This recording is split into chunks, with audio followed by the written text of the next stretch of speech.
जय श्री राम। हमारी कुछ परंपराएं ऐसी होती हैं जिनमें कई तथ्य छुपे होते हैं। कभी आप शमशान घाट में किसी मरे हुए व्यक्ति के साथ जाते हैं तो आपने देखा होगा कि नीम के पत्ते, हम वापस आते हैं तो हमें नीम के पत्ते दिए जाते हैं खाने के लिए, और हम नीम पत्तों को तोड़ते हैं, खाते हैं और पानी कुल्ला करते हैं तो उसके घर से दोबारा चले आते हैं। ऐसा क्यों होता है? देखिए, सबसे पहले तो हम लोग जब किसी अर्थी के साथ जाते हैं तो राम नाम सत्य कहते हैं। मतलब जो मर जाता है उसके आगे चलने वाले राम नाम सत्य। क्या वो राम नाम सत्य वो मर चुका है उसके लिए कहते हैं क्या? जी नहीं, वो राम नाम सत्य जो उसके साथ चल रहे हैं हम उनके लिए कहते हैं, उनको बताने के लिए कहते हैं संसार को कि राम नाम सत्य क्या है। राम का नाम ही केवल एक सत्य है, अन्यथा हम आप भी एक दिन ऐसे ही चले जाओगे। लेकिन राम का जो नाम जो लेते हुए अंत समय में जो जाता है वो राम में मिल जाता है, क्योंकि कलयुग में एक वरदान है, कलयुग एक नाम आधारा सुमर सुमर नर उतरहु पारा। मतलब कि नाम का आधार लेके कलयुग के अंदर इंसान भवसागर से पार हो सकता है, वो राम का नाम है। लेकिन हम लोग राम नाम सत्य केवल मुर्दे के सामने उसके साथ तो बोलते हैं, लेकिन बाकी आने के बाद फिर हम बोलते ही नहीं। जब हम मुर्दे को लेके शमशान घाट के अंदर जाते हैं तो आपने वहां देखा होगा एक शमशान वैराग्य हमारे अंदर जागृत होता है। संसार में कुछ भी नहीं है, एक दिन सभी को यहीं आना है, राजा रंग भिखारी सब लोग यहीं आएंगे और बाकी कुछ, हमारा इस तरह के हम बिल्कुल धार्मिक हो जाते हैं, बिल्कुल मोह माया से परे धार्मिक हो जाते हैं। उसे शमशान वैराग्य कहते हैं।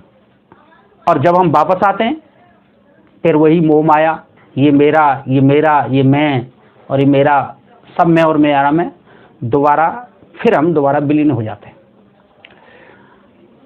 ये जबकि जाते समय हम राम नाम सत्य कहते हुए जा रहे हैं, लेकिन वहां जाके शमशान वैराग्य में भी हम पहुंचते हैं, लेकिन वापस आने के बाद दोबारा वही चीजें फिर हमारे दिमाग में घुस जाती है।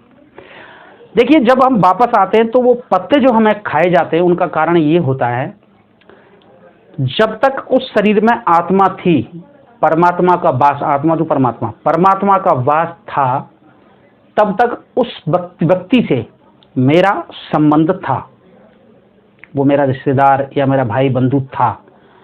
आत्मा शरीर से बाहर निकल गई और उसके शरीर को भी हम जलाकर आ गए तो उसका मेरा संबंध खत्म हो गया। मुंह कड़वा इसलिए किया जाता है कि मेरा संबंध खत्म हो गया और मैंने तुझसे मुंह कड़वा कर लिया। न तुम मेरे पास आना और न मैं तुम्हें बुलाऊंगा, न मेरे पास आना।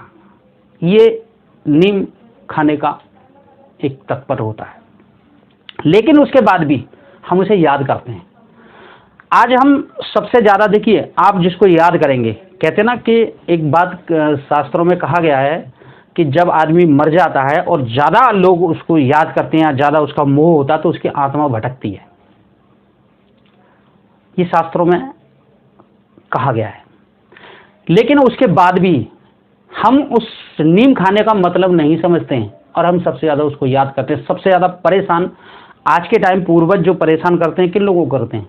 जो उन्हें ज्यादा याद करते हैं। याद करने का एक समय होता है, जैसे श्राद्ध का समय होता है, ये आप याद कीजिए, लेकिन निरंतर उन्हें ज्यादा याद करना वो ठीक नहीं है।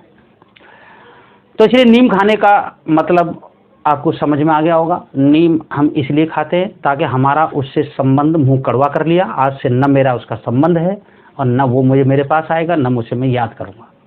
जय श्री राम।